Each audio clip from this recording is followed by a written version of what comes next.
Hey, this is Deepak here from digitaldeepak.com, and today in this video, let's talk about the myth of passive income. You might have seen a lot of ads, you might have come across opportunities which claim that you can create 100% passive income, as if you invest money in something and it will keep generating income for you every month without you having to do anything.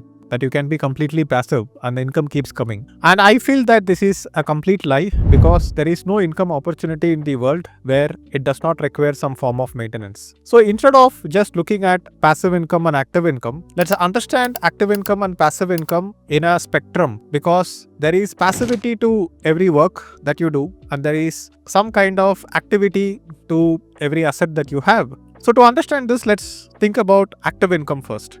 What is an active income? So you might have graduated from college and you might have got a job, and this job obviously is not passive income, it's active income. If you don't show up for the job, you are not getting paid. There is a little bit of passivity in it, in the sense that you have got a degree, you have some skills, and this skills will give you a certain amount of momentum. Because if you are, let's say, 25 years old and do not have any skills at all, then you might not be able to make any money at all. But if you have some skills, like, let's say, if you are a construction worker, like a base level construction worker, not like an engineer or something, then you can earn some daily wages. So it is active income.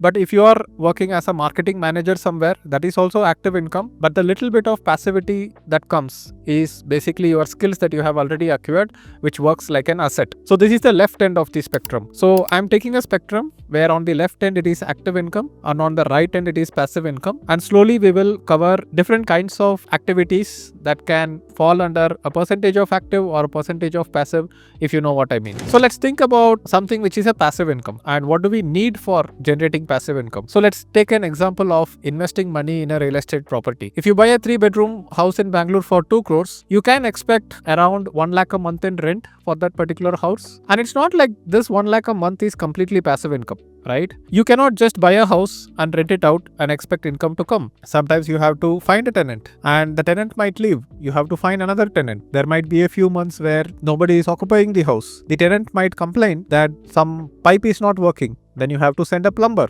because tenants are probably not responsible for taking care of the house. You have to take care of the house. So this falls under the right end of the spectrum, where the passivity of this particular income opportunity is very high. But if the passivity is very high, you also need a certain amount of capital to be invested. Like, for example, if you want to generate 1 lakh a month from a rental property, you need to invest almost like, let's say, 2 crores of capital into a 3 BHK house. That's the approximate property prices today. And because you do not have 2 crores of capital, you go and get a job. Let's say the same 1 lakh per month rent, you want to earn it because you don't have capital, and you want to get a job which will pay you 1 lakh a month, which is around, let's say, 15 lakh CTC. And for a 15 lakh CTC job, you might end up having take home salary of 1 lakh a month. And here you have to get a job to make that 1 lakh a month because you do not have accumulated capital of 2 crores. So the more you are on the left end of the spectrum, the more it is an active income. The lesser assets that you have or the lesser capital that you have, the more you are towards the right end of the spectrum. It is still not 100% passive. You still need some activity to be done, and this particular activity can be very less. Like, for example, in a real estate property, we can think about the income being 95% passive and 5% active, while in a job you can think of the entire operation as 95% active and 5% passive. And 5% passive is coming from the opportunity that you have had, that you already know how to speak English and understand English, and there is an element of luck there, right? We do not choose where we are born, to whom we are born. We do not choose our parents. And if our parents have given us the education, that adds to a little bit of passivity. So now let's try to move around in this spectrum from the left end to the right end. And some people might say that, Deepak, if you put fixed deposit, then it's completely passive income, right? The fixed deposit will keep earning an interest and you don't need to do anything for it. I would disagree with that, because if you are earning even something like 10% per annum for the capital that you have invested, then even this 10% is not going to probably beat inflation. So your purchasing power keeps going down. So there is no such thing which will give you 100% passive income. And if you buy gold or if you buy Bitcoin or something like that, they do not generate any income or cash flow. They are just going to sit there, and you can retire on some assets like that, and you have to keep liquidating some portion of those assets. So we are on the same page to understand that there is no such thing as 100% passive income. But what we are trying to do is that increase the passivity by accumulating capital, accumulating skills. Capital need not be just money. Capital can come in the other forms as well, which we will discuss about. So let's talk about moving towards the right end of the spectrum from the active side. So let's say you are taking a franchisee business.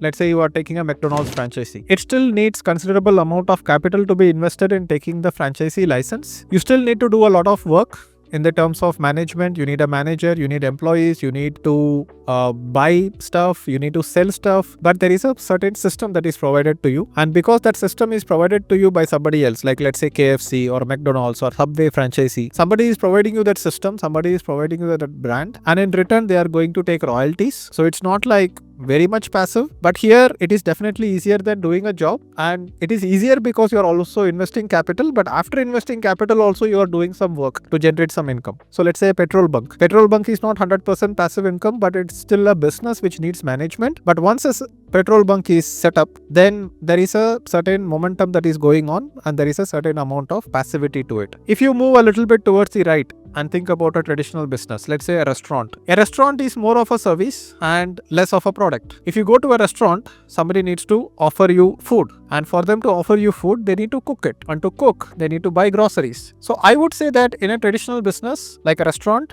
50% is active income and 50% is passive income. And where does the passivity come for them? You can think of it as product and service as well, right? Every product has a service component to it and every service has a product component to it. A restaurant is more of a service and less of a product. But if you think about it as 70% service and 30% product, what is the 30% product? The 30% product is the brand, it's the menu, it's the understanding of the customers, it's the location. It is understanding that, okay, these kind of recipes perform well, the recipes, the chef, all this is having a certain level of momentum, right? Everything has a momentum. When you look at a real estate property, it has a very good momentum. You can buy a real estate property and keep fetching rent. But what about 30 years later, 50 years later, 100 years later? Probably the entire building might not be there, and even the land might not be there in some cases, right? What if there is a change in the government structure? What if there is a change in the system which controls property rights for those people? So everything has a certain level of passivity to it, but there is a momentum, and that momentum is not forever. So if you look at a restaurant will have a certain momentum to it. Like let's say, for example, in a particular city, people are preferring Chinese cuisines a lot, Chinese recipes, Chinese foods. That trend might go away after a certain period of time. So in such cases, the passivity is going to reduce over a period of time. In the case of the restaurant, the product component or the momentum that you build from the capital asset that you have is lesser than real estate, because a real estate property can keep fetching you rent for maybe 30 years or 50 years, and the chances that you will still own the land is still high. But you can't say the same for a restaurant. If a trend goes away and nobody is wanting such kind of food anymore, then the trend changes, right? But still, the momentum is more. There is an inertia. It's more than a job. You don't need to probably show up at your business premises every day. You can hire a manager to do it. So when you think about freelancing also is a little bit better than a job in terms of the momentum and the passivity and the product component, because you are establishing yourself as an expert in a particular field, and instead of having one client who is your employer, you are having multiple people who are clients. And let's say you have a job which is paying you 1 lakh a month, and you eventually get into freelancing and you get 4 clients who pay you 25,000 a month. The chances that all the 4 clients will stop paying you is very less. Probably you will have 3 clients still being active, and by the time one of the 3 clients is under a risk of getting out of your particular relationship, then you can get 2 more clients, right? So your income will never go to zero. And that is the protection that business also brings, that instead of having one customer, you have multiple customers, multiple clients. There is going to be a certain momentum and inertia. So what we are trying to do while we are building our micro startup, right? So you know that I run a company called Micro Startup itself, and I'm teaching people how to build their micro startups. So when you are thinking about micro startups, you need to think about it in the same direction. If your goal is to build a micro startup which keeps giving you income with very little active work that you are doing, then you need to have capital, you need to have assets, and you need to have momentum. So you start with a job, you have an active income, you build some expertise, then you become a digital freelancer where you are offering services to your clients. But instead of just one client who is your employer, you are offering those services to multiple clients. And then after digital freelancer, you can become a digital mentor where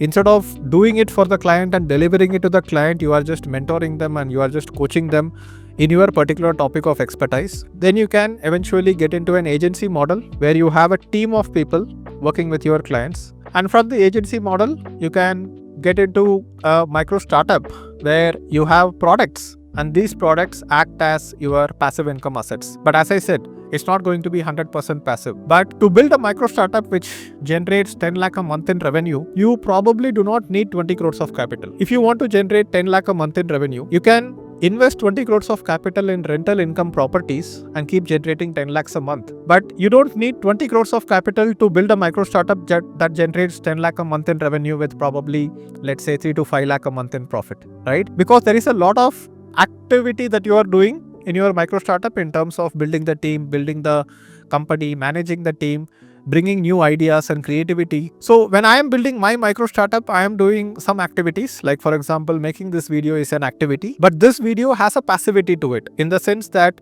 somebody will watch this video even 1 year later. So there is an asset base forming. So what you need to think about is that eventually keep increasing the passivity of your income, but you can never achieve 100% passive income. But how passive can you be? If you want to generate, let's say, 1 crore a month in revenue, then probably there will be a lot of activity for a very long time. But if you want to generate 10 lakh a month in income, which is pretty decent for a micro startup, you have to be very, very active in it in the beginning. But over time, you can build assets, you can build process and systems, you can build the team, you can understand your target customers, and all this will increase the passivity of your micro startup. And then you can make a decision whether to increase the revenue from there or just stabilize the revenue at, let's say, 10 lakh a month with 3 to 5 lakh a month in profit and just go out and enjoy life. Like, build your body, focus on fitness, focus on traveling, focus on reading books, and have freedom in your life, right? So that's my idea for this particular video. I hope you liked it, and I wish you all the best for building your own micro startup with the maximum amount of passivity in your business. I will see you in the next video. Go ahead and leave a comment below about what you think, and bye-bye.